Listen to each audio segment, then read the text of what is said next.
Everyone, this is the 5th episode of the Talk Lab. Welcome to the 5th episode. If you haven't checked our previous episodes, please go and check them on YouTube. If you haven't subscribed to the channel, go ahead and hit that button. Go check our social media like TikToks and Instagram. Probably you'll find a lot of the clips that we post and from the episode on those platforms. Also, we're posting some clips from the episodes on our YouTube channel. Stay tuned for them. If you like small clips, if you don't want to watch the full episode, probably check our YouTube channel as well. Today I have with me Yasmin Atassi, a student in Carleton University and the founder of Arab Student League ASL. How you doing? Good. Thanks for having me. Thank you for coming here. Probably that was a long way for you from all the way from Ottawa East to the West. Yeah, definitely. Yeah, sorry about that. No I'm really worries. sorry about that.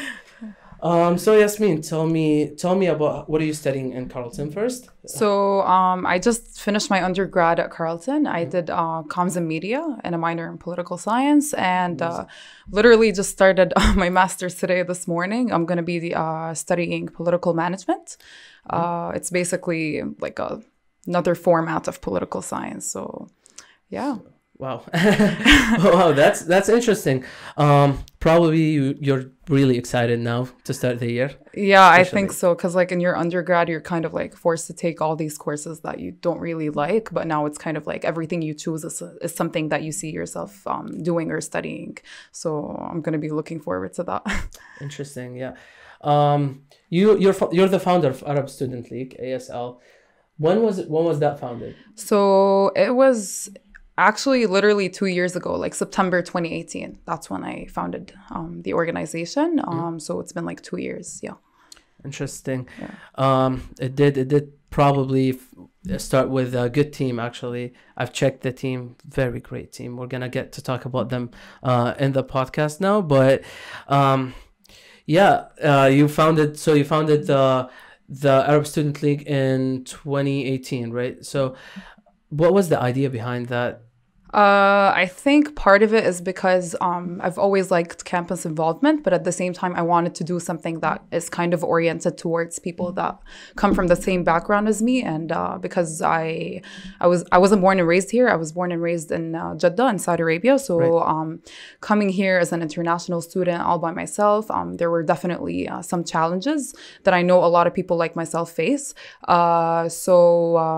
Initially, the idea was to create like a Syrian club, actually. Right. Not a lot of people know that. But then considering a lot of factors, including like the political landscape in Syria and the fact that at the time in 2018, we didn't really have like a unifying club at Carleton for all Arabs. Because like we had the Palestinian, we had the Lebanese, we had the Syrian. We didn't really have one that kind of talks about everybody and represents everybody. So I thought to myself, like, why would I just want to benefit people from Syria? Might as well, like work with everyone.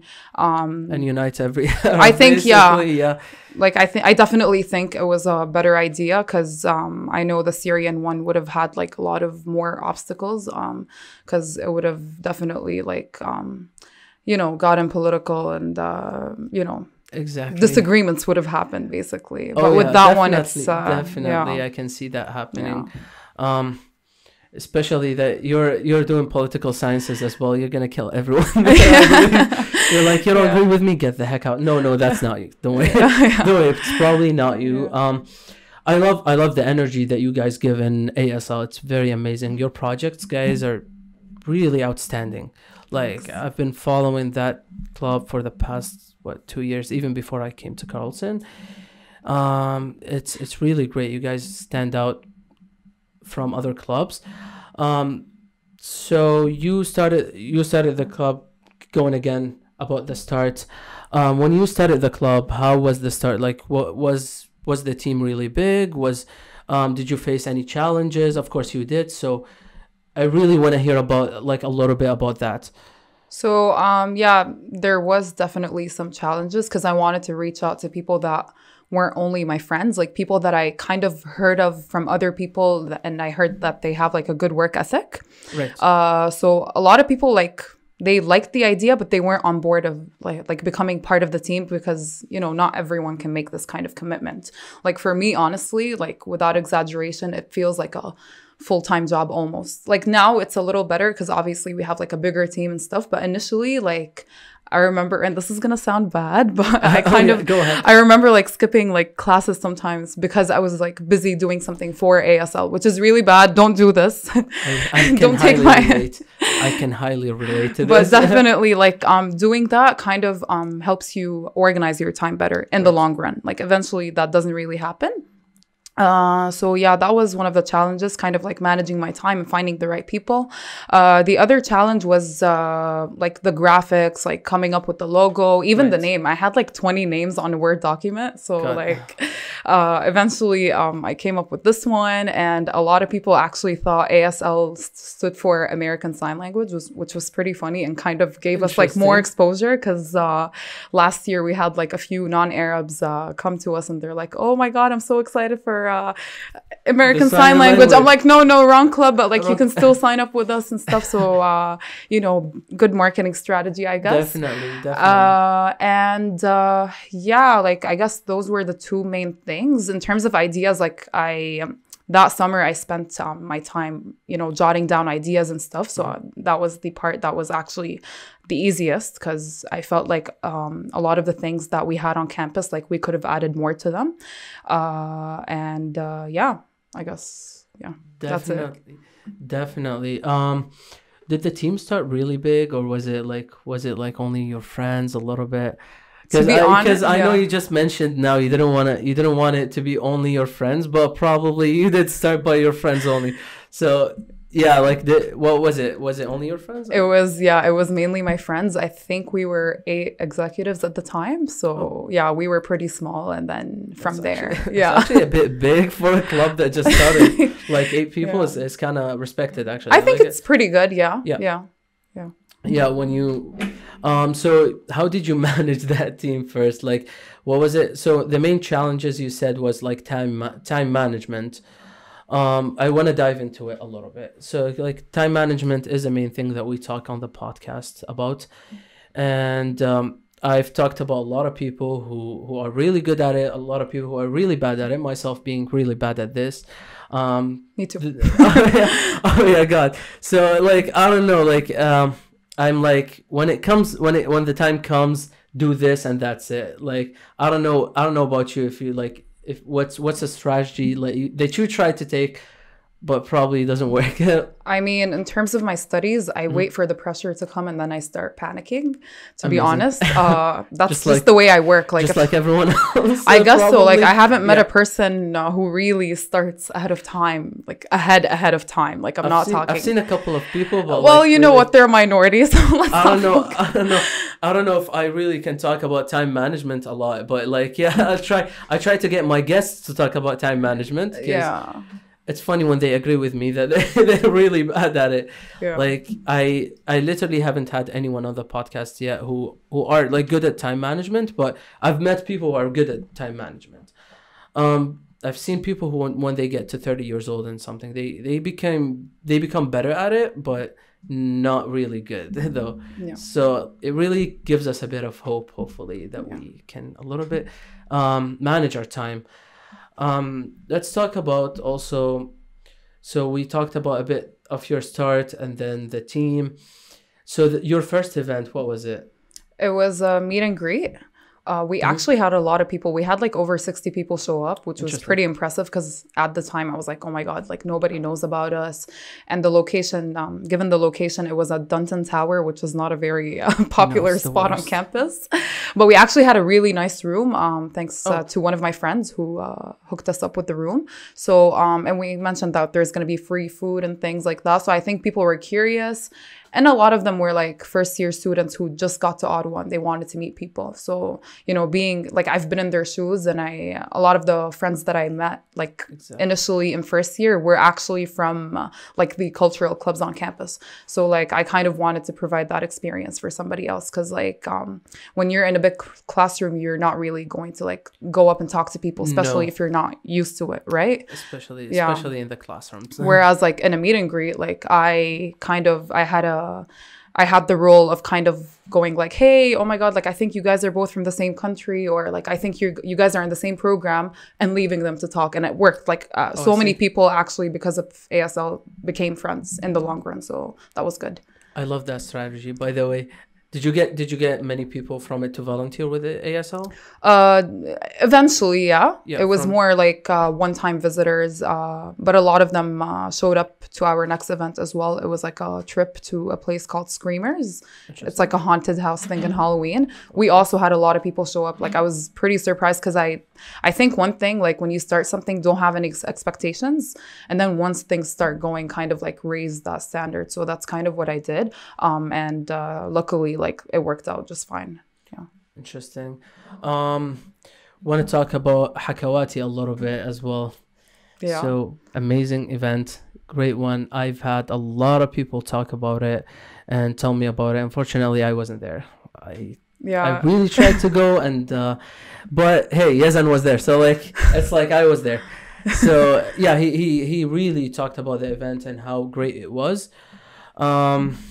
So when it comes to such an event, so like those big events, how does the planning start? Like, so as well, going back, time management is a main thing when you're managing multiple people.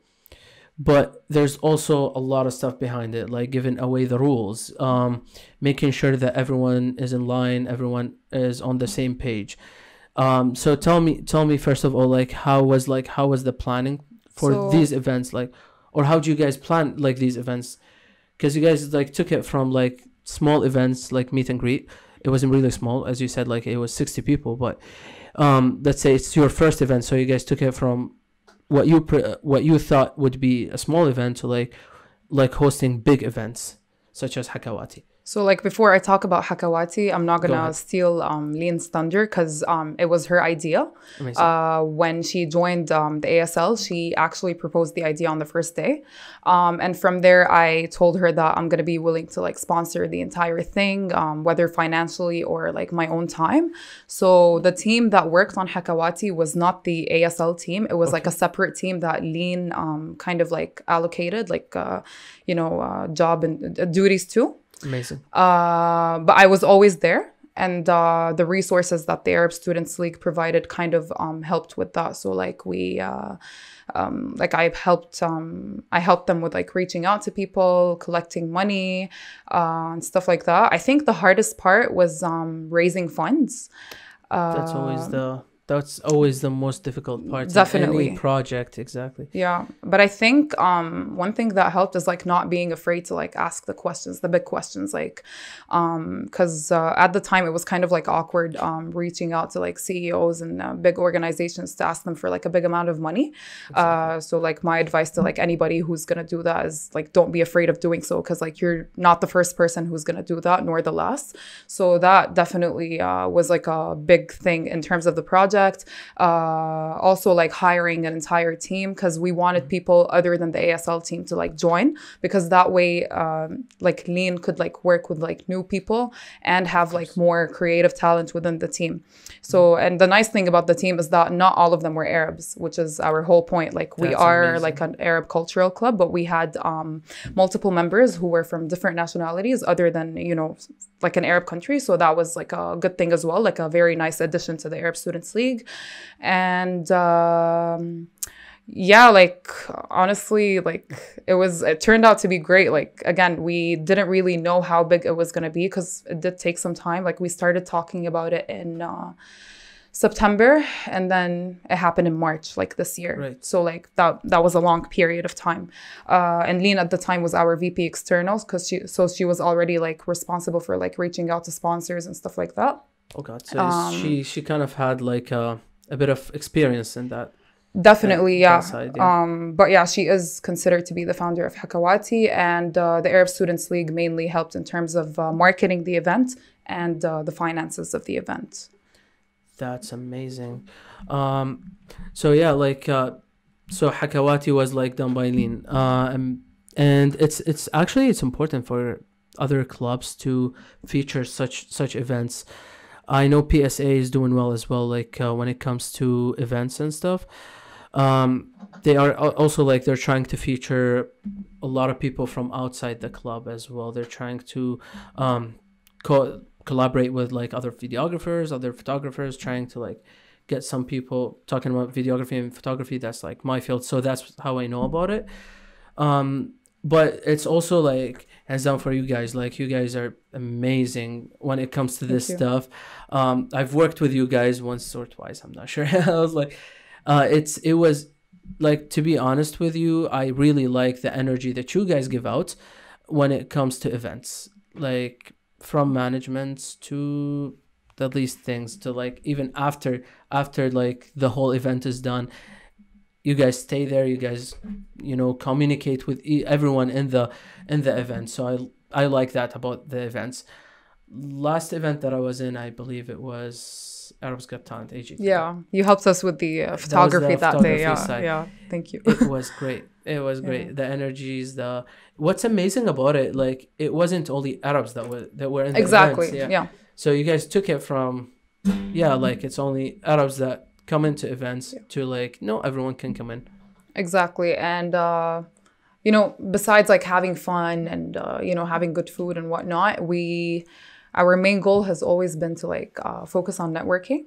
Exactly. And I'm going to be brutally honest here. I just feel like here in Ottawa, like the students don't really, obviously this is like a big generalization. I know that not everyone is like that, but I find that in comparison to like students in Montreal, students in Vancouver, students in Toronto, they tend to like rely more on networking with like professionals and like the outside world. Exactly. And I'm saying that given like from experience, because we had events that were focused on like networking and helping you to like find a job or a mentor or something, versus like an event where we had like free food and dancing and stuff like that. And given the numbers, like 2 years later, we realized that there isn't like much attention given there. So we're trying to change that narrative by encouraging people to like always work on their professional side of their, like not only their academics and meeting people. Yes, of course, that's like one of the main goals, but rather like things like fixing their resume and stuff like that, which we have tried multiple times in the past. That is really important. But I think people realize that after they graduate, like, oh my God, I don't even have a proper resume. Oh God. So my advice to everyone is to like start off early with these things. And we're definitely like a resource, especially because our members are like not like, we're from different ages. And like we have multiple members who are like doing their masters now, multiple members who are like in their 4th year. So they have had that experience for multiple years. So hopefully this year we can also focus on that and see what happens. Hopefully, yeah. So networking, amazing thing. Okay. Yeah. I was gonna switch it back a little bit to the resume. So you were talking about resumes. It really surprises me how many people have bad resumes, and it's not surprising when you see the numbers of people who gets hired at the end. It's very low. So probably like there you start by your resume, find someone to help out with it. But it's interesting that you guys have thought about it. Like where did that idea come from? I looked at other universities, what they were doing for inspiration, and I realized that they do focus a lot on these things. And I feel like our university kind of lacks that. And I think we still do. Like, I still think we can do more. And we wanted to do more. But then, like, when you realize that not a lot of people really care, you kind of, like, obviously, like, your club is your club, but then you still got to do what the people want. So we were kind of like trying to find that balance. So yeah, we tried multiple times. Like we once tabled in on campus, like in Torrey Junction, to like fix people's resumes. There wasn't much demand. We had a entire workshop with like people who were already, like a friend who's already working at the government and another one who's already graduated. Again, not enough demand, but then have something like Arab's Got Talent and people are like fighting to get in. So, and again, like, obviously this isn't coming from a bad place, but I really hope that more and more students start to realize that networking or like having a simple conversation with somebody on LinkedIn are things that matter. And it is, I don't want to reveal anything that we haven't planned this year until it's more solid. But we will be revealing soon things that have to do with that. And hopefully a lot of people can like, make use of that. You guys have a page on LinkedIn, right? Because I'm pretty sure I passed by it. We do. We're gonna try to like make it more active this year, and hopefully like any job postings that we come across, like post there, especially if there's something that require like the Arabic language or anything that is oriented towards our group. So hopefully we'll see how that goes this year. Exactly. This is the second time I've talked about LinkedIn in the podcast, and I'm just gonna say it again. It's really important to go there, and I really want to go into that side because it surprises me how many people don't like. They turn the blind eye towards LinkedIn because they're not really comfortable to go on LinkedIn, or they don't really know what LinkedIn is, or some people actually don't know about LinkedIn at all. Like it's really surprising. Yeah, definitely. And I think the fact that a lot of us come from before I came here, like in the Arab world, we didn't nobody really talked about LinkedIn. Nope. I think it's more popular here, or I think it's becoming like more popular everywhere. So like at the time, I didn't really have an idea of how I could like build up like a professional like thing. But then coming here kind of like made me realize that something like that is important to have. And the nice thing about it is that it's not weird to like add somebody that you don't know. Like you could have like 1,000 connections that you don't even know in real life. It's not like Instagram where like you kind of have to know the friend. Yeah, exactly. It's exactly. a bit creepy to add someone on Instagram that you don't know, and it's like if you don't have any mutuals, it's kind of weird. But on LinkedIn, it's like okay, like everybody's welcome. Exactly. I told someone it's like being a professional creepo. Yeah, exactly. It is literally. If you're really interested about people's stories, or like you really don't have to know people like to go and add them. You can just add them because you're interested in their professional life, or you want to see where they went somewhere. Because like if you're interested in someone, let's say who's doing chemistry, or like a prof in your university who really teaches chemistry, you want to see his like professional life. Where did he go? It could really help people because it can plan out a whole thing for exactly. And I've had multiple conversations with people I haven't like even met in real life because like I'm trying to find like a job in the government and stuff like that, and they were pretty open about it. So it's definitely something like a mentorship thing. Eventually it becomes like that. Okay, it's really funny because I just got like a LinkedIn notification on this laptop, so I think the algorithm is hearing us. Like this laptop can hear us. Okay, that's his account. Like literally just now there's like a job posting that came up. Anyway. But yeah, again, everybody should have one, even if they're like a first year student with like zero experience. Definitely something that gets built over the years.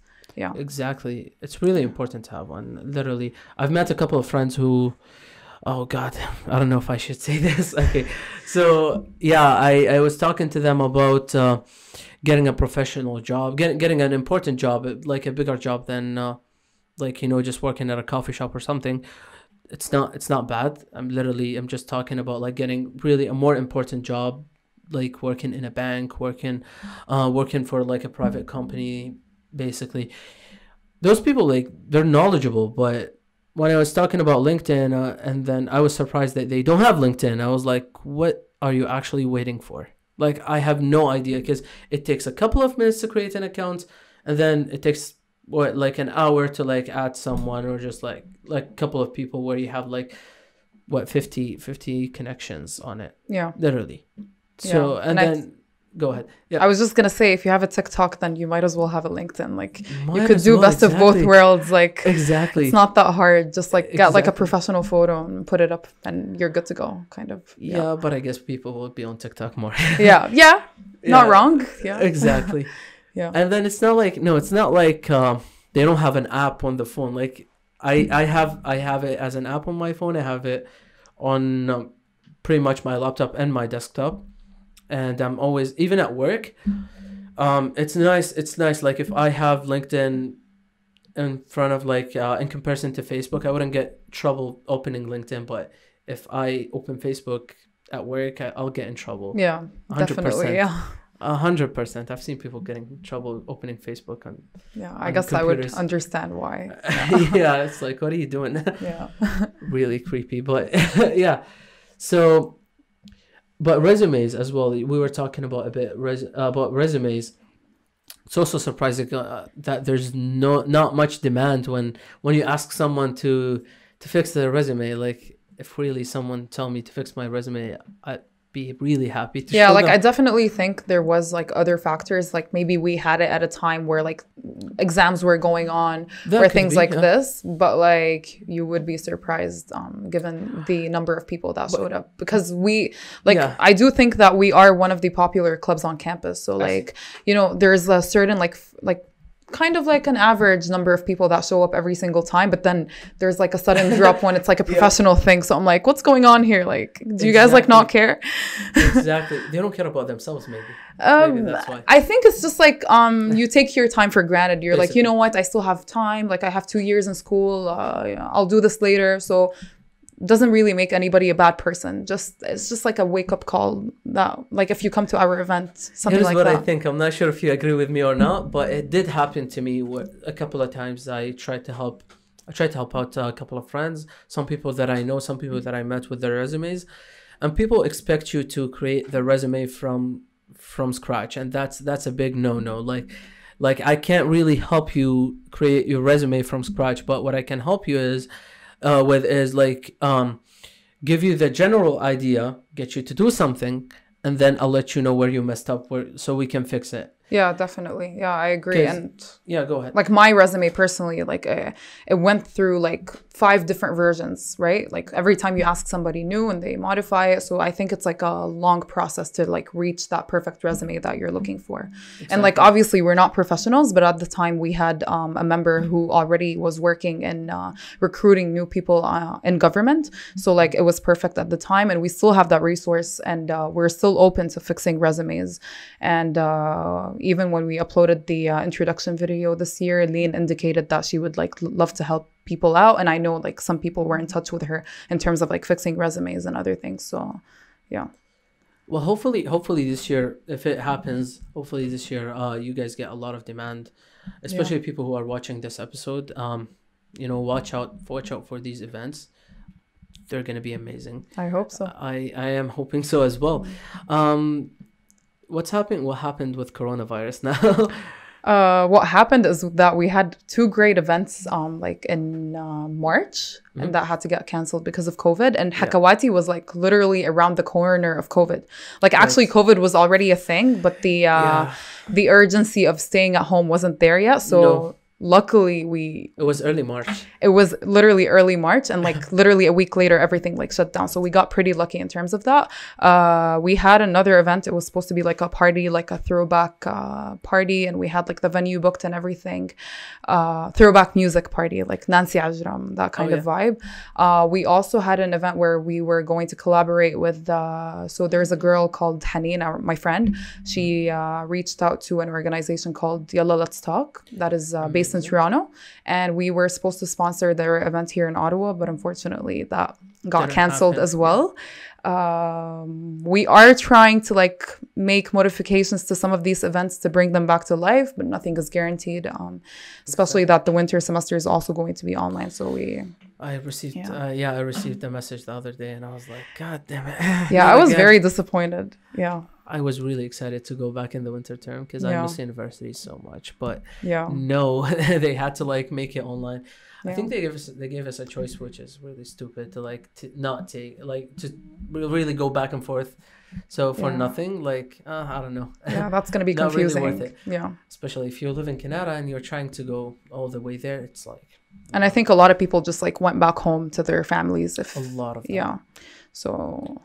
I'm surprised that some people are coming back as well. I think because like some people are taking online classes that are live, so they prefer like doing it with the time zone here in Ottawa. So I guess it makes sense. Or maybe they're already working. You know, people have different kinds of excuses, I guess. I see. Yeah. So now you're an international student as well, or you're just like, you know, permanent here. Did I ask you about that? Kind of permanent, more on the permanent end. Yeah. So like that. Yeah. How do you like it here, Canada? I like it. Yeah, it's cool.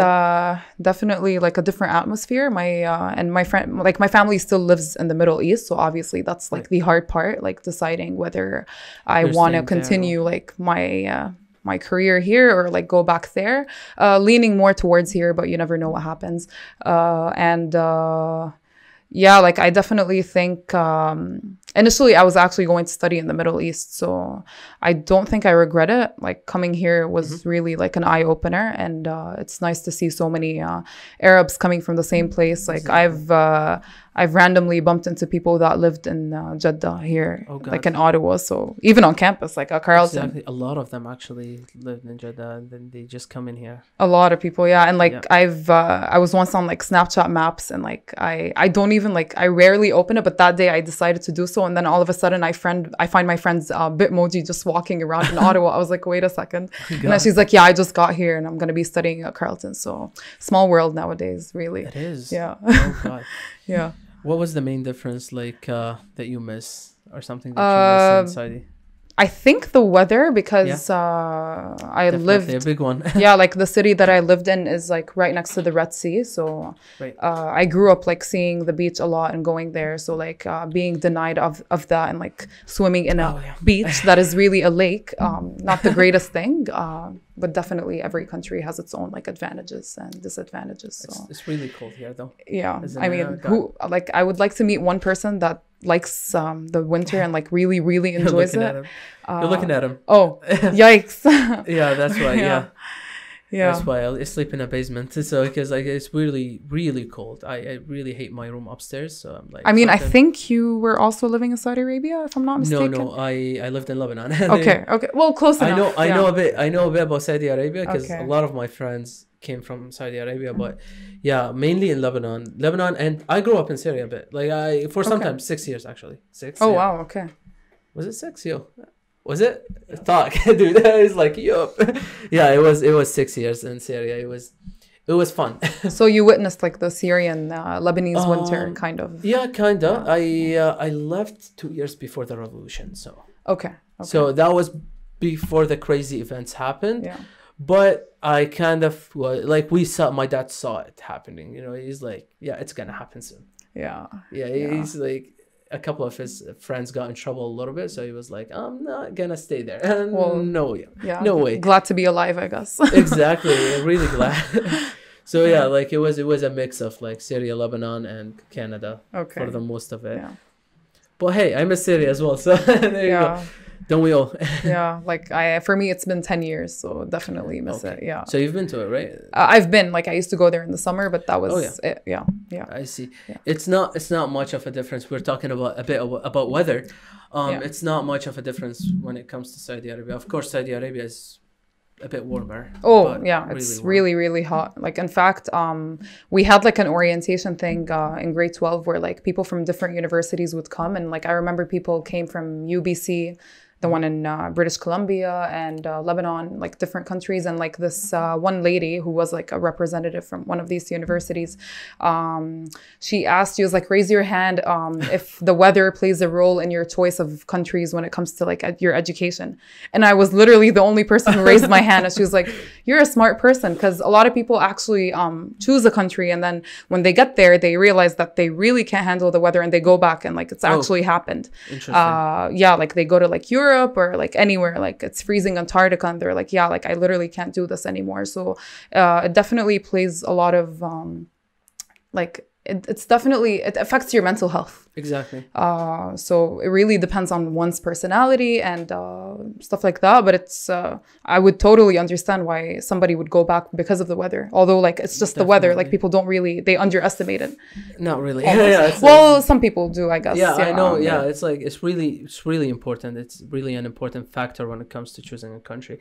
Yeah, I think a lot of people think that the weather here is really easy to take care of. Like, well, yeah, it's just cold, and then they come here and then they get stuck sometime like at a -10 Celsius, and they're like, shit.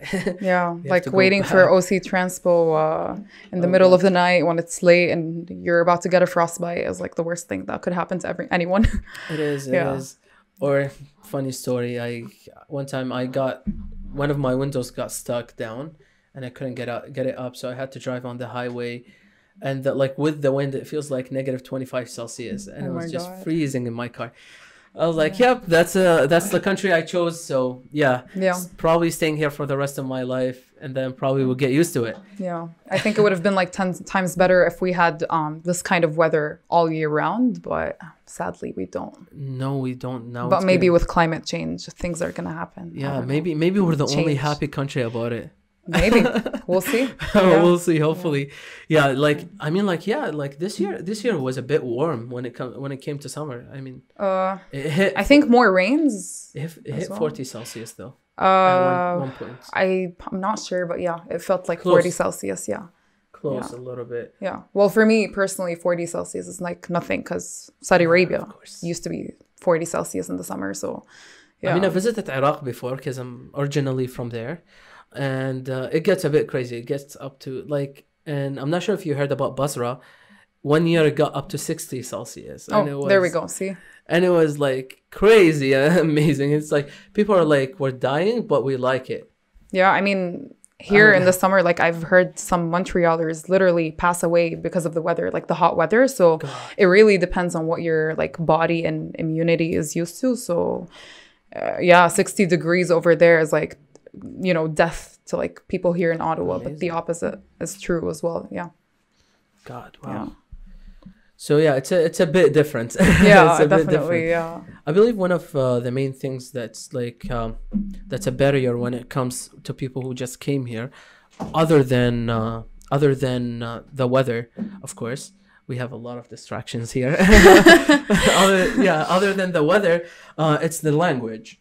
Not sure how you dealt with that. So the language. So like was it a bit difficult, or did you? Because I know some people who go to really international. Like it's not. Do we call them international schools back there? Like private schools, international schools. Basically. Yeah. Yeah. So like English is not a barrier for some people. So not sure if it was for you. Not sure. For me, actually, it was the opposite. Like, I mean, at home, my parents spoke Arabic with me, but like at school, it was mainly English. We had like in 7th grade, we had a teacher that used to literally punish people who spoke English during the Arabic during the break, which is pretty bad if you think about it.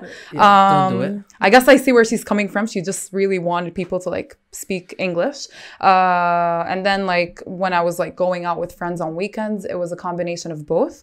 But ironically, like for me, I think I decided that I want to like strengthen my Arabic language here. I started buying like more Arabic books and getting more into like Arabic music more than Saudi Arabia, which is pretty weird. But at the time, it made sense for me to like be more involved in like Western culture. Exactly. But then coming here, I'm like, yeah, okay, Western culture is already there. I want to go back to my roots because I'm already like far away from home. So I kind of like had to find that balance. So now I'm kind of like in this phase where I know my Arabic, like okay, Syrian dialect and everything, like I can speak it just fine. Yeah, but my traditional Arabic needs some fixing here and there. probably go for Arabic literature, like if you read it a little bit. Exactly, but it's really funny because like it's kind of because like in Saudi they should have taught some people. I don't know about private schools, but I'm pretty sure about public schools they really force it on people. Public schools definitely force like traditional Arabic and Arabic classes on their students. Private schools there are kind of like there are Arabic classes, but people don't really pay much attention to them. And I think, like me personally, like I didn't really enjoy it in school, like the way it was taught, especially like the grammar aspect of like Arabic really frustrated me. I think that alone kind of does frustrate a lot. Yeah, obviously there are other factors like, oh my God, sorry. I don't worry about it. So like, Muslims there, they read the Quran, which I did. So that kind of helped me. But then like I was lacking in terms of like the Arabic that we were taking in school. Now I'm kind of like, no, I need to go back and, master my Arabic and stuff like that. So probably a good idea, actually. Definitely a good idea. Like imagine somebody who's not Arabic just comes up to you here and like they're speaking perfect Arabic. Like that's such an embarrassment. And I don't want to be put in that. Like, I mean, in school, I actually faced the same problem when it came to grammar. I was a bit good at it, but like I wasn't perfect. So I did ask my dad. My dad knows a lot about Arabic. So like I did ask him, he preferred me a book, and I was like, dang, this book goes really deep into this stuff and like it explains everything. So it gives you tricks. So I read the book, got the whole thing, and then I became really annoying to my teachers because I would ask really difficult questions. that like you have to have like a PhD in Arabic to answer, and it was thank God to that book, really. Like Okay, yeah, I'm gonna need the name of that book because I'll probably I'm provide struggling. I'm definitely struggling. and it's like it's not a big book. It's like this big. I think like it's really easy. Like I finished it in less than a month. Oh wow! To just really like master everything from it. My dad helped me a lot when it came to like outside resources outside the school, because I feel especially when it comes to Arab schools, they enforce a lot of stuff on us, and then a lot of stuff we really don't use in our lives. Like I've heard a lot of, because I went to school in Canada, I went to school in other countries, and I hear a lot of people really bitch about, like, I'm sorry about the use of words. Oh God. Just censor it. Yeah, we're not sponsored right now, so we're good. So they're really annoyed about like how schools here enforce a lot of stuff on them, and I'm like, you guys here, are you guys sure? Like exactly, you haven't seen how it is in the Arab sure world. How many subjects you get a day, how many hours you study, or how many different subjects you get a day. But we used to do 7 a day, so they're interchangeable. I'm not sure about other Arab schools, but yeah, so 7 is really a lot, and like you really have like literally 7 homeworks for that next day. So pretty much fun was not a thing if you want to succeed in school. But it's really good because like if you were to like change your career path, you kind of have a background in everything. Mostly. Whereas here in Canada, it's kind of like if you decide to do something when you're like you might go back to like high school when you're like 21 or 22, which is unfortunate, but like it happens sometimes. And one more thing to add on the language thing. So like living in the Arab world, I noticed that a lot of parents they choose to like speak with their kids only in English, and I find that very, very disappointing. Like I'm all about like learning new languages and stuff, but then when an Arabic kid in an Arab country, like their first language becomes English, that is when I begin to worry, and I feel like our culture because like a big part of culture is language, away, right? Definitely fading, and like a lot of us can't go back to our home countries anymore, and then we live in a Western country, and you're teaching your child basically just English is kind of worrying. I'm not one to say like my Arabic is not perfect, but I do have the intentions of like, you know, just carrying our language to like future generations, hopefully. And even like because a lot of people have like nannies over there and like little kids and stuff, and these nannies only speak English with those kids. I feel like that definitely affects the kid as well. But I do think that parents still have the responsibility of, you know, letting their children know where they're from and like why they speak Arabic. I feel like we're definitely lacking in terms of that. I feel the language is like the original scripture, the Arabic, the original language is fading away right now, because right now even like even in other countries they only teach it in school, and not so many people really focus on like getting it, so it's basically fading away. Yeah, definitely. So I feel like people just need to take a moment, sit down and think where they're lacking in terms of the Arabic language and try to work towards that, because if we don't have our home countries, the only thing that we have is like our food, our music, and then our language. So if that fades, then I don't know, like what's left. What's gonna be left. Yeah. I was surprised the other day. I met a poet who lives here in Canada, and I was reading he showed me a bit of his poems. It was surprising. Like he lives here, he speaks perfect English, but he still remembers like his Arabic roots. Basically, he still has them. So it's amazing to see such a person. I know that a lot of parents here in Canada right now, their main problem is to teach their kids Arabic. Yeah, following up on whatever I can see why. Yeah, because like if I'm not mistaken, a lot of Arab kids go to like Saturday school or something where they learn the Arabic. But again, like okay, like they're hearing English all day, so the least you could do is try to only speak Arabic with the kids once they go back home, like after school, because they're already spending like 7-8 hours in only in an English environment. So like, you know, your time at home should be oriented towards like mainly speaking Arabic. And maybe don't enforce it on them. Just, just make it more a natural interesting. process. Exactly. Yeah, definitely. So I know a lot of parents who make it like a game, so like they would call out stuff and then, or just like show pictures, play like cards with their kids, and it's all in Arabic, so like the kids are forced to learn whatever this game is about.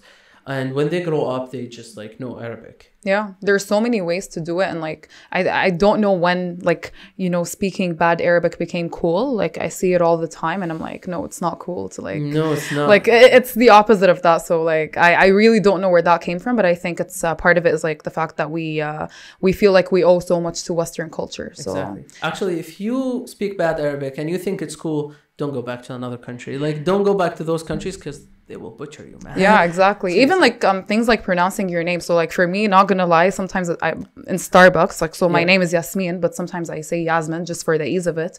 I'm kind of like training myself now not to say it that way, because like, if I can say your names, like, so you should like, why not? Right, exactly. Like, even today in class, like, he was pronouncing everybody's names and he said Yasmin. I was like, Yasmin. And then he's like, oh, sorry. So like, I think it's kind of awkward to like correct somebody, but like, we should train ourselves to do it. We should try a bit more. Like, I've met a lot of people who are interested into like how to say other names, because like, I mean, like, my name is a bit difficult for people to say. No one has ever got it. Like, if they're not native speakers, they don't know how. Yeah, but I feel like the effort is definitely like appreciated. Exactly. Like, even like sometimes when I meet a Chinese person, I ask for their like actual name, and they keep telling me like their other name. I'm like, no, what's your actual name? Like the name that you use. Like, I really want to try here. So like, I feel like they themselves appreciate it as much as we appreciate somebody pronouncing our name correctly when we're Arab or like any other country. Yeah. Of course, yeah. Do you think that ASL made you more interested into learning a lot of other cultures other than the Arabic culture? Yeah, definitely. And we have collaborated with, like, for example, OLAS, which is the Latino Association on campus. I feel like representing my culture and like people coming up to us kind of made me encouraged to like go up to other people and ask them questions. Like there was this like tea club, like a Chinese tea club that I signed up for, like the random things on campus, really. So it's kind of like an exchange of cultures, like when you're representing your own. So yeah, definitely. What do you think the most important thing, or just like the most interesting thing when it comes to this stuff, when it comes to learning about other cultures?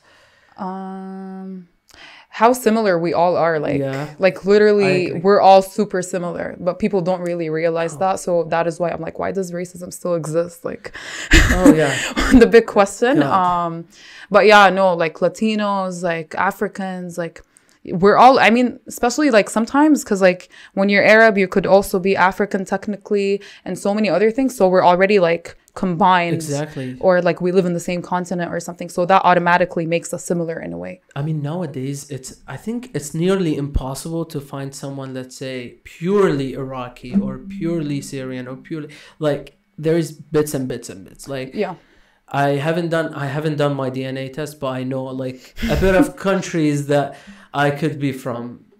Indian is one of them. Exactly. You never know. I was like, when I was a kid, and it's kind of, I'm not sure why is it a bad thing there, but like it's a bad thing to be called Indian in our countries. Pretty sure about Saudi Arabia, they literally abuse them. Yeah, it's very unfortunate. I'm really sad. And to the Indian community, I have already said, if someone tells me that I'm Indian, I'll be like, I'm proud, because like Indians are the most hardworking people that I've ever seen in my life. They're really hardworking. They don't care about like how long they work. They just like work. Yeah, I don't know where that like kind of idea comes from, but I think it's kind of related to the fact that a lot of migrant workers come from there, which is not really an excuse. Like, people just use it as an excuse. Exactly. But I'm really glad that here, like living here, you don't really see much of these things. No. I think they're more visible in the Arab world, especially like if you're going to look at Lebanon with workers who come from Ethiopia and other countries. There's definitely like a kind of, they're not fully equal. No, if we're going to be real. No, especially I know, because I lived there. There's so many issues, especially when it comes to like countries. So people who come in from other countries, just just because they come in from other countries, especially if they come in from Africa, they get I like, I'm sorry for you guys, but like you guys get abused, like it's very bad. And like some people died like under hard working or under some unfortunate circumstances. Some people took their lives because of the pressure that they get there. So unfortunately, yeah, racism appears more there in our Arab countries, but it does happen here. It happens everywhere, and like I think the way to like run away from it is like not to stereotype. Because like for example, looking at Canada, like looking at Quebec, a lot of people say Quebecers are racist, but like I've met so many Quebecers that weren't like that. So meeting a Quebecer not initially assuming that is a good thing. Like you may encounter like a racist experience, but that doesn't represent everyone. Same thing with I don't know, like anyone from any other country or province or city or whatever, like not directly assuming that this person is put in that specific box. Like I myself, I'm a Syrian refugee, so a lot of people sometimes when I get into an Uber or something, they're like, oh, you're a Syrian refugee, how do you speak English, stuff like that. I think we need to shift away from that narrative, because it's really, really problematic. Like a Syrian refugee may have a better degree than somebody who was born and raised in Canada, and they're like Canadian, like a white Canadian, for example. So yeah, exactly. How do you face racism? Like have you ever faced racism, like a really like a big case or something that was like really annoying? Like I think I've been pretty lucky because I've been here for like 4 years. It's been okay.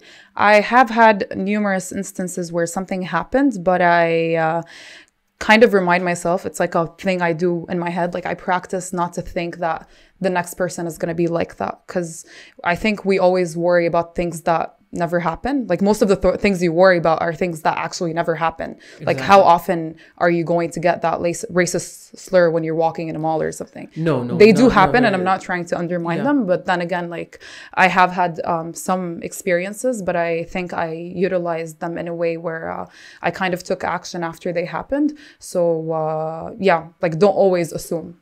Exactly.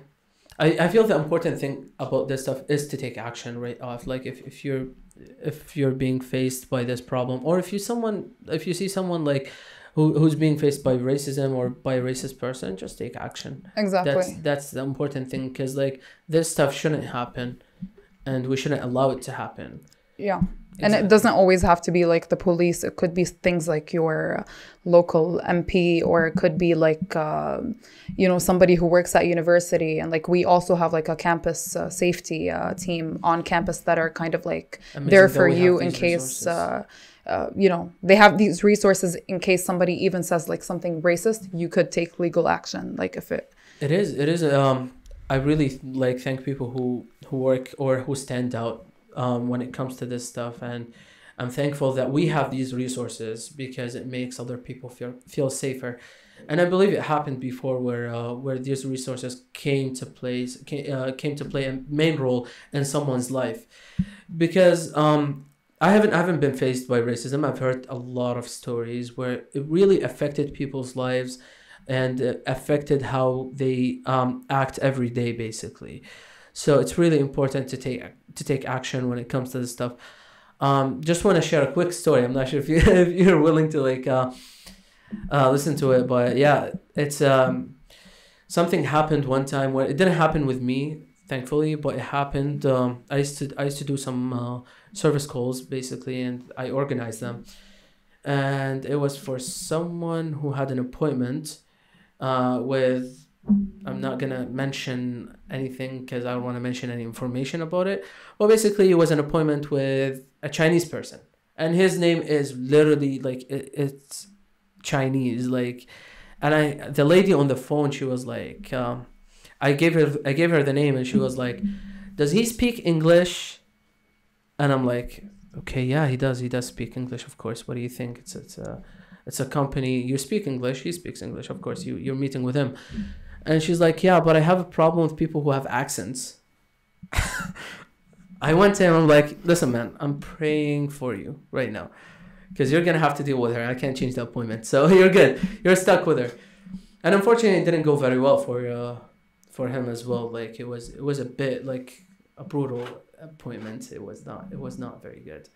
It's really funny because like literally everyone has an accent. Like even somebody who's from a specific province, like Prince Edward Island or something. If you hear the way they speak, it's like completely different. So like it's kind of like you don't have a problem with accents. You have a problem with a specific accent. Exactly. Yeah. And that's when it comes to this stuff because like seriously, if you have a problem with someone with some accents, you literally have a problem with everyone else because everyone has an accent, as you mentioned, right? So, exactly. Yeah. Exactly. Yeah. So even when it comes, I've seen it's not a face of racism, but I've seen where people, when they come from Britain, they come here and they get made fun of a lot. Or they're like stereotyped. Yeah, it's a pretty common thing to like speak British. Yeah. Definitely, I'm interested. Like I've seen a couple of people, and I'm like, yo, I want to learn. How do you guys speak British? I love the accent, by the way. Big fan. I don't know. I think so too. Yeah, it's pretty different than the things you hear here. Yeah. To be honest with you, like it makes them. I don't know. Like when I hear it, I really assume that they're really smart, like extra smart. Because they speak big words. Amazing. Like, and it goes back to schools, right? So it goes back to the way they were taught. Yeah, it's very sophisticated, I would say. Yeah. I love them. So yeah, if you have an accent, don't worry about it because everyone else has an accent. Exactly. So yeah, but yeah, for those people who really stick to stereotypes and really be racist, like you should be ashamed of yourselves. Yeah. Seriously. Like it will come. I feel that a time will come for those people to be made fun of, or like to put in the shoes of the person that they're in the victims that they're being racist to. So yeah, I think it's a matter of time. Like all it needs is like some time to like change. Yeah. It is, and trying to close this door right now. I don't believe it's only white people who are being racist. It's pretty much everyone else. Yeah, even Arabs are racist. It's just like a universal language that people shouldn't use anymore. Yeah, it is. Especially go to like older people, a little bit of older people. I try. Yeah, but I'm very glad that kind of our generation, like these things are less common, or at least I hope so. Even if it's something that happens within, sometimes you can't control the way you think. At least the way you express it when you're speaking with somebody is important. Exactly. Yeah. I feel like as we go back to ASL and other student associations in Carleton and in other universities, I feel like those the work that they do brings everyone together a bit more. I think that's important because it's introducing other cultures. Yeah, because like if you're not doing anything wrong, right. I think even if these people are not involved with your club, just them seeing you do things on campus, they automatically start thinking of you differently. And I think that's been like a focus since day one to like do that. And even in our meetings and everything, we never talk about political differences. And we have people who are like Christians and Muslims, or like Muslims within different sects. We try not to focus on that because like once you do, given how the Arab world works, I think things start to fall apart. So even in our constitution, we have like never discuss these things, never use any flags, or like we do use flags, but like we make sure to use them in a way that's kind of like non-partisan. Like we're just representing everybody. We're not focusing on one thing. Exactly, because it doesn't matter. Like when it comes to those big groups, it doesn't matter what you think basically or what you believe.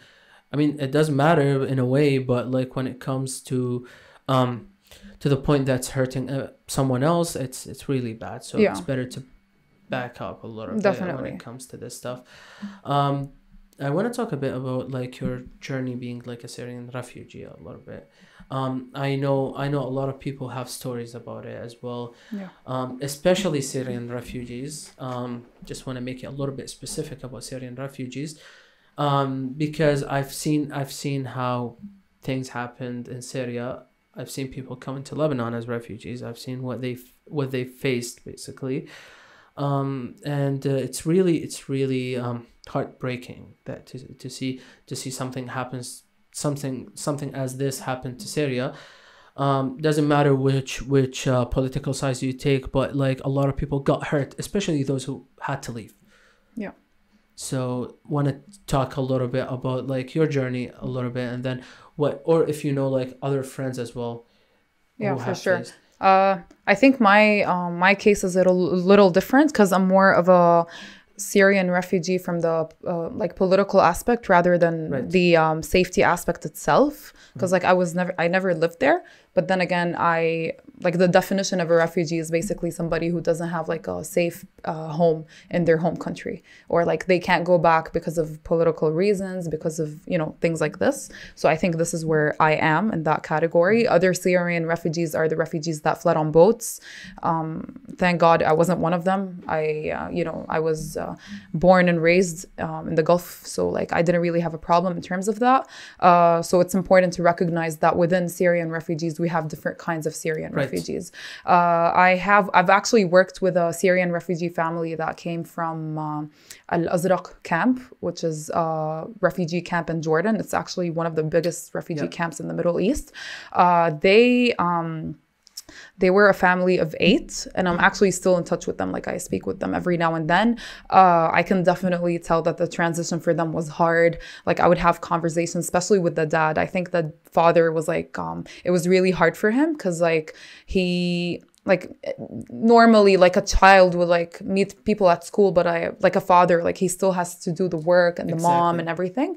So he was telling me how like he doesn't like it here. Like he's blessed for everything. He's thankful, but then again, he doesn't really like it here because, you know, it's not something that he's used to. The kids are fine. Language barrier is definitely one of them. So a lot of Syrian refugees. So there are Syrian refugees who already know the language. And there's like others who literally don't know anything about English. Like they're literally about to start learning English in their 20s, for example. And that transition is definitely hard because like right now I'm trying to like learn French, for example, and I've been trying for years and years. So like, and I know what it feels like to like try to like get the point across and not be able to. So even like simple things like buying food from the supermarket and not being able to like read what's on the label. So it's really important that if you do want to volunteer, think about volunteering for refugee families. And I'm not only talking about Syrian refugees. It could be like refugees coming from Mexico because they have similar experiences in other countries. So yeah, language barrier is one of them. Culture shock. So I've had one of the Syrian guys that I was working with, like he saw something that was completely new to him for the first time ever. And it was really awkward that I had to explain that thing to him. And I would totally understand why, because like when you're in a camp, your access to the outside world is limited. So you're only left with whatever you see in the camp. And like one of them even told me that he kind of, his eyes are almost like it's almost like he's colorblind because the colors of the camp are like, it's all like dusty and it's white and stuff like that. So like being, you know, outside, leaving the camp, it's kind of like, oh my God, I can see color again. Like even simple things that we really take for granted. So exactly. And then the only thing that they're surrounded by is people like themselves as well who literally flee something. So, very unfortunate to hear about them. Want to go a little bit in deep about some stories as well. Talking about especially the language barrier. I think that they feel that it's like a prison for them because like they're like it was a prison where it comes to getting food, getting help, you know, living in a respected place, right? But that's in the camp. But then it's a prison here where they really can't talk to anyone. It's like really being stuck in your body and like you can't get out of it. The good thing is that now, like even those refugees that are coming from the camps have their own communities here in the city. And there's definitely like so many resources for them. There's like a refugee center like that helps them in terms of finding a job, finding somebody like a friend even. So I think right now it's becoming easier than like 4 or 5 years ago. But it's really important to like be familiar with their struggles because I feel like some people are completely like disconnected with what they go through. And the nice thing is that nowadays like there's so many Arabs. If we're talking about Syrian refugees, there's so many Arabs. So like even on the bus, like the odds of finding somebody who speaks Arabic and them helping them out is like very, very high. So that's a good thing as well. I've seen it happening where I'm really proud of this, where a lot of Arabs jumped up to help other people who didn't know how to get the point across. So Exactly. it's like some people would say it as something small, but like it's a really big thing. Getting a bit to a certain, talking about Syrian refugees. A lot of people doubted when Syrian refugees came to Canada. A lot of people doubted that, oh, this is going to be a lot of trouble. They're going to use a lot of resources from the government. But they did surprise a lot of people, me included as well. Like I knew it's going to be good, but I didn't know they're going to be hardworking as I see nowadays. Like I heard a story about I think it was in Princess Edward Island or in that area. Probably Princess Edward Island. It was about a Syrian refugee family who started a chocolate factory. Yeah. Peace by Chocolate, yeah. Yeah, exactly. And then now they're employing a lot of Canadians, and literally they're helping out I don't know how many Yeah, families. they literally have like an online store. Like even the prime minister actually gave Nancy Pelosi, she's the speaker of the House in America. He actually gave her a basket that had Peace by Chocolate. So it's become like like a nationwide famous chocolate. So it's pretty impressive what the Syrians here in the Canadian community have been doing. I think it's because they took they didn't take their time for granted and their education for granted. So when they're given the platform, they took advantage of it. Yeah, and that's important, and it's really tricky to do, because like, especially coming back from a war or coming back from a refugee camp, it's really difficult to think about like normal life again. And I'm really surprised how they're doing it right now. Yeah, no, it's pretty impressive. I'm very proud of them. Yeah, exactly. Like when I came to Canada, I came as an immigrant, which is a normal thing. I wasn't really in danger. We did have less chances of like work there, but like whatever, it wasn't really danger for us. But it was still difficult as well, because you want to communicate, you want to find jobs, opportunities. But hey, found a lot of chances, took a lot of them, and it got me where I am right now, which is amazing. Yeah. But it's amazing to see other people do it as well. Yeah. And it's important to see other people do it. As actually, I'm amazed about when it comes to Arabs now. I didn't think that, because of the stereotypes that I thought about, that Arabs don't help each others. But when I came here, I found a lot of people who volunteer and who give their time to help out with a lot of stuff. Especially going back to the resume thing, I did get help from an Arab person to build my resume first, and then, change it a little bit as well. Yeah. It got changed like multiple times. Yeah, I mean, everybody goes through that. It's normal. It's amazing. Yeah. So, do you guys in ASL, do you guys have any plans to help out Syrian refugees, or have you guys thought about it, or like in general helping the refugees, not specifically Syrian refugees? We have thought about it, but then again, there's already so many organizations that already do that. But obviously, like, we're not against the idea if any opportunity comes in front of us to like help them out.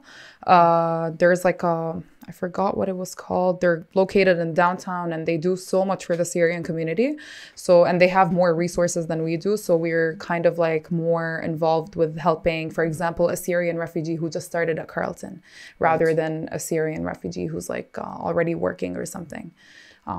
Exactly. Yeah. So where it comes to like to the point that like those other communities or those other associations can't help, or you guys can provide better help, basically. Exactly. Yeah. Where do you think this situation's going, like the whole Syrian situation in Canada? Do you think like it's gonna turn into like, oh, they're only staying here, they're gonna build a new life, or like some of them are going back, hopefully not. We might eventually get a province in Canada. I don't know. We're like Hopefully. so many now, so anything is Hopefully, yeah. possible. But I do see more Syrians coming to Canada in the future because it's happening. So many, like me, like myself, like my cousins and everybody, like most of my cousins are here now, which is pretty surprising. So as we witness that, I don't think there's going back anytime soon. So, but I guess we can only hope for the best. I'm hoping to see that, like a province, a Syrian province, maybe. You never know. I mean, Or at least- I know like in America, they have specific streets that are like filled with Syrians and Lebanese and other nationalities. So like anything. Talking about Michigan, yeah. Exactly. So, yeah. Literally, exactly. What's really surprising now, like and amazing that Syrians and other people are bringing their food, but mainly I want to talk a little bit about Syrians because when we talk about food, when we talk about Syria, we have to talk about food. Definitely. So I really want to see something like Suq al-Hamidiyya, and like right here maybe. Yeah, that would be like a whole street where it's filled with only like stuff that came from Syria. That would be really cool, like, yeah. like a local street. Like for people who's watching the episode and they're really confused about what Suq al-Hamidiyya is. Suq al-Hamidiyya is a very local what is it? God, I'm starting to lose words. It's a very big shop, if I wanna call it a shop. I think it's like a combination. It's like a bazaar almost. Exactly, yeah. It is, and it's been there for hundreds and hundreds of years. It's in Damascus, in the old city, and I used to go buy it every time I want to go to my school. So it was amazing to see it. And I really hope that we can see something similar to it here in Canada, at least like a street that we have, like, you know, all Arab food or all Arab shops, like, you know. I can see that happening, yeah. I wish. I mean that could be a good idea. Yeah. Where you can only, like, you know, imagine like you can shop in one street. You don't even have to take the car. You can just like walk the whole street where you go from one shop to another. Yeah. I'd love to see that. I'd love to see it as well, like something like Chinatown. So we have like Arab Town. Yeah, maybe. true. Actually, Maybe. yeah. We Calling out our investors. now that you said Chinatown, I'm really thinking about it. I don't know why it came to mind, but yeah. But yeah, that could be a great opportunity for other like businesses as well, because it can grow easily. It can grow a lot of businesses, and it can employ a lot of families. So basically, help them find jobs. Basically, it does help. It does. And hey, for investors, they can get you a lot of money, which you guys care about. So yeah, people love Syrian food. So yeah, definitely, exactly. Yeah. It's a variety of food, actually. Talking about what, the Shami food or the Halab food, or like literally just Arabic food in general. Yeah. Specifically Syrian food. Like I wanted to like talk about it because I've seen it now. It's growing. Some people actually are doing it on Facebook, right? I'm not sure if you ever went on Facebook and scrolled on the marketplace. I've seen some families where they, like, if they know how to cook something, they're just selling it. Some people prepare it at home. Yeah, I've seen that before. Yeah, exactly. Big shout out to there's an organization that's in Ottawa. I'm not sure, a lot of people haven't heard about it. It's helping out a lot of Syrian families. I know about it because they're our customers in the bank that I work at. So it's basically the owner is Canadian, the owner of the organization, but it's helping out. It's probably a lot of Syrian moms who are cooking food and they're selling food. That's basically amazing. Yeah, I think it's owned by a church, though. I'm not sure, but like it's amazing to see that happening. Yeah, you know? Because like I was shocked, because like when I asked about it, they told me no, like it's really not a Syrian person who started. It's actually amazing. A Canadian person. Yeah, it's amazing that they turned it, like, their interest into that area. Because like I've seen, like it's very good that they turned their interest into that area, since it's helping a lot of people now, and it's providing a lot of it's providing a lot of food for people who don't know, like the Syrian food does exist, and it's really delicious. Yeah, and I think like cuisine kind of like links people together. So I think if a person who was initially racist tries out Syrian food, there might be some sort of acceptance eventually. So 100% they're gonna change their mind. I'm telling you. I hope so. Yeah. I'm telling you. Yeah. Definitely. Yeah. It's like, and it's really interesting that like to see someone racist with each shawarma, right? Like, yeah. I haven't seen any, but yeah, I bet it happens. So it better. Kind of ironic, yeah. Oh God, I don't know. Like if they haven't tried shawarma ever, I don't know what they're missing on a lot of Maybe stuff. they're jealous. Maybe. I mean, what do they got? You know, peanut butter and jam. No, not trying to be racist. Peanut butter and jam is delicious. Though. Yeah, like I mean, it's pretty good. Yeah. I don't know. So and like other food that comes from other countries is always good. Like I always try to like go ahead and then try different stuff. I definitely think that living in the capital here kind of encouraged me to like try other cuisines. I've tried like Jamaican. I've tried like a lot of cuisines, and it's very nice that we have these options here. Yeah. Some of them should give a warning that it's really warm and it's really hot. Sorry. The food. The Jamaican food or no. Oh, in general? Oh, yeah, definitely. Yeah, the spicy food. Oh God.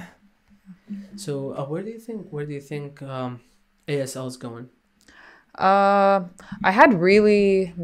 We had really big plans this year for ASL, but unfortunately, they're not gonna happen because of COVID, like really, really big ones that haven't even happened on the Ottawa level. But unfortunately, we can't do them anymore because I feel like doing them online would really lose the essence.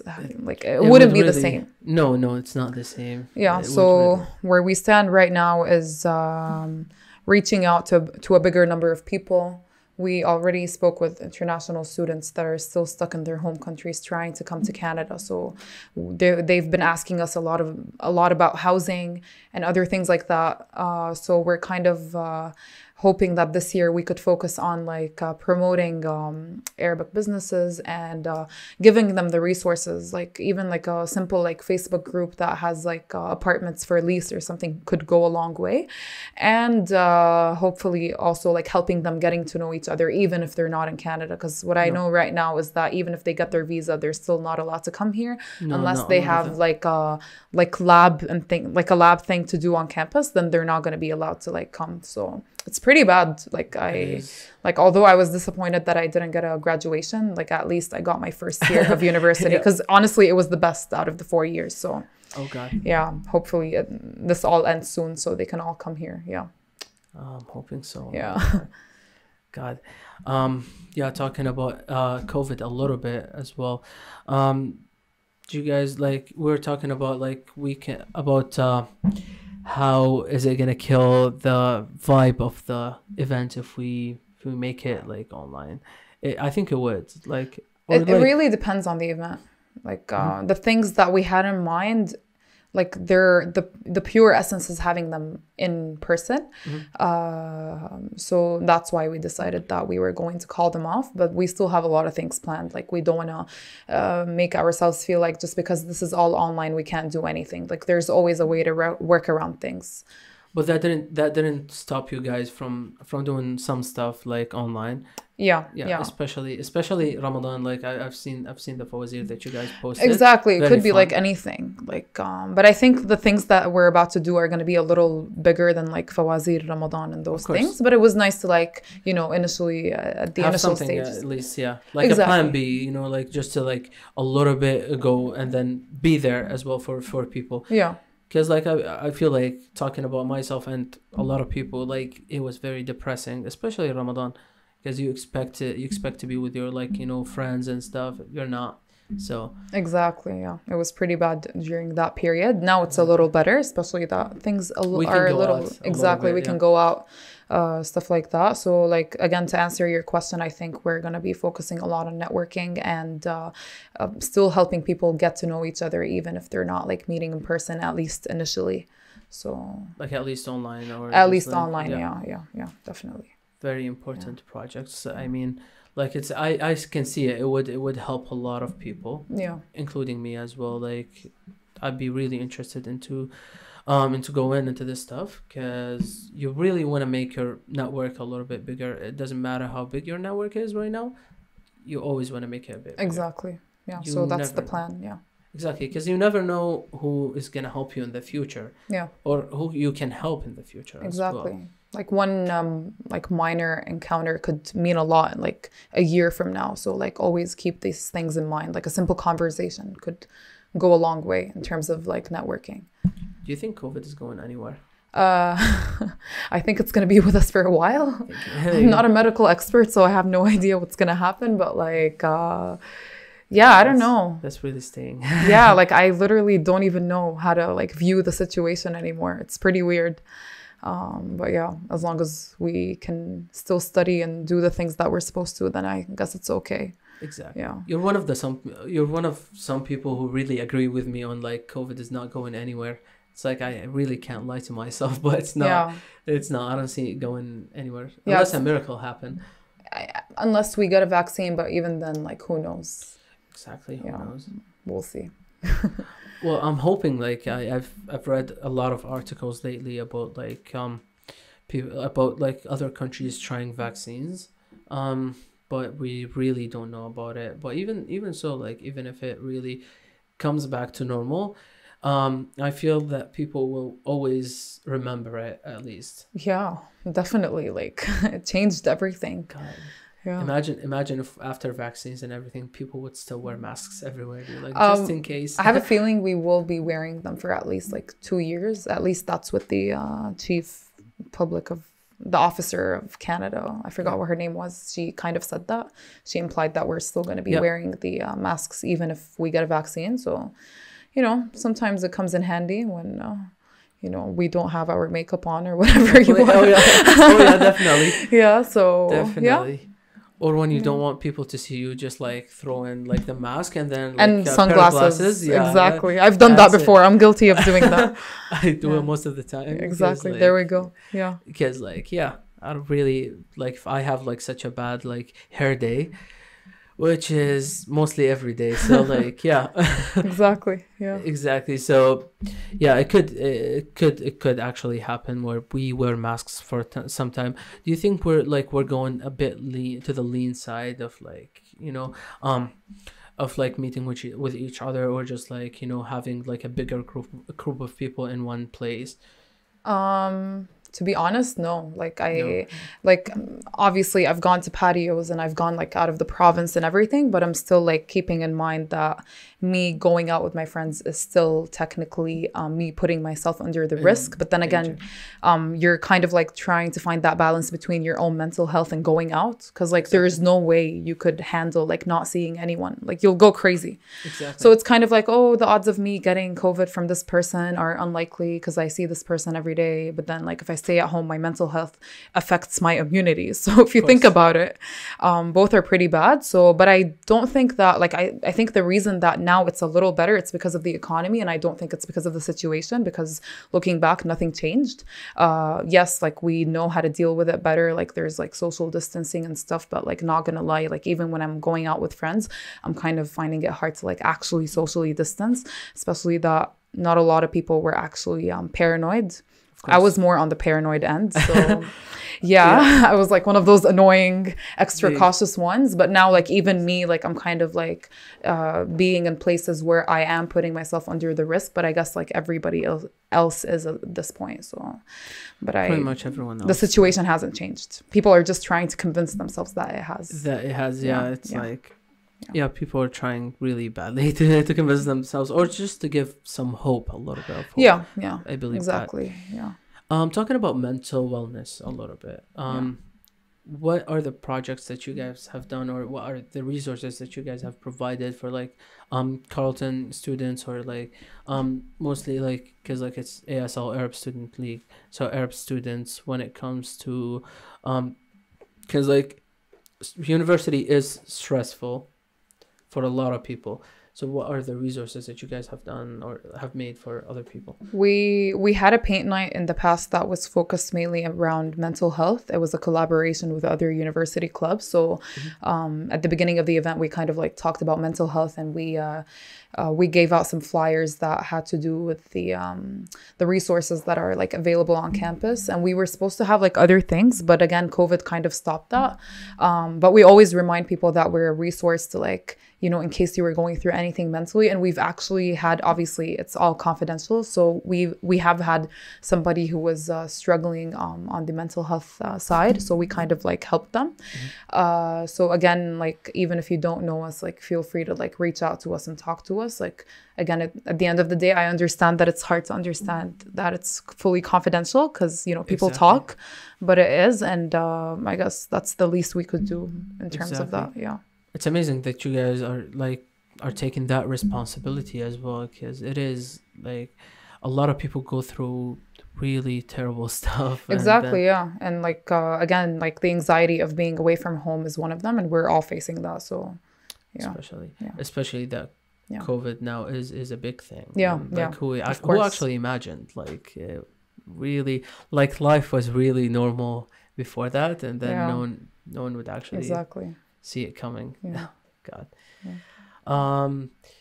So basically, just wanted to ask you a bit about like the Arabic music, going towards the end of the episode a little bit. What mostly are they, like, the music that you listen to? Is it Arabic? Because I from you talking, I can remember you mentioned that you listen now to like a bit of like Arabic music. Yeah, like I always have, but I think it became more like intensified when I came here. No, more than ever. Right? Yeah, definitely. So you're asking like what musicians, or just like at least what countries? So like when I'm studying, I listen to a lot of like oud music. Love that.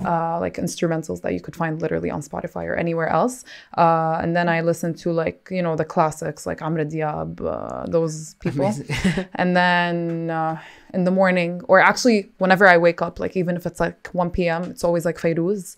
Obviously. And if you don't listen to Fairuz, what are you doing? Yeah, I mean, I listen to Fairuz like late at night sometimes, and my friends think it's weird. They're like, why are you listening to Fairuz at like 10 p.m? I'm like, because like she's mostly associated with like, you know, breakfast and drinking coffee, but like I tend to do it like any time of the day. What else? A lot of like underground bands as well. There isn't like a specific genre, like as long as it's Arabic, then I'll, you know, probably like check it out. Of course. Yeah, I know my barber in Canada, he puts Fairuz all the time. He's Syrian, by the way, so introducing Fairuz to others, and they always ask him about it. They're like, who's that? Yeah, it's like, yep, it's Fairuz. So she's phenomenal, so everybody has to know who she is. Amazing. Exactly. Talking about a little bit famous people in history who were at least like Arabs, and talking a little bit about like Arabic literature. Not sure if you read anything for Gibran. Gibran. Kind of, yeah. Because like I was gonna mention him when we were talking about the Arabic, learning Arabic. It's important to read a lot of stuff about like that Gibran wrote. Nizar, what else? You know, a lot of them. Mahmoud Darwish probably is an amazing one. Those people actually, what really can relate to us as well. Those people are away from their countries as well. Yeah, definitely. And I think there's more examples. Like these are just like the very famous ones. I think there's even like better people out there that are never like spoken about. So it's important to like dig into it and find out who these people are. Yeah. Of course. So reaching now the end of the episode. Thank you very much for joining me today. Thanks for having me. It was really a great talk with you as well. Well, thank you very much, Yasmin, for being here. Everyone, if you stay till the end of the episode, thank you very much for watching the episode. If you haven't watched our previous episodes, go ahead and watch them. And don't forget to subscribe to our YouTube channel. Check out our social media platform. Check out ASL Arab Student League Carleton. They will be posted in our description as well, their social media. And have a good day.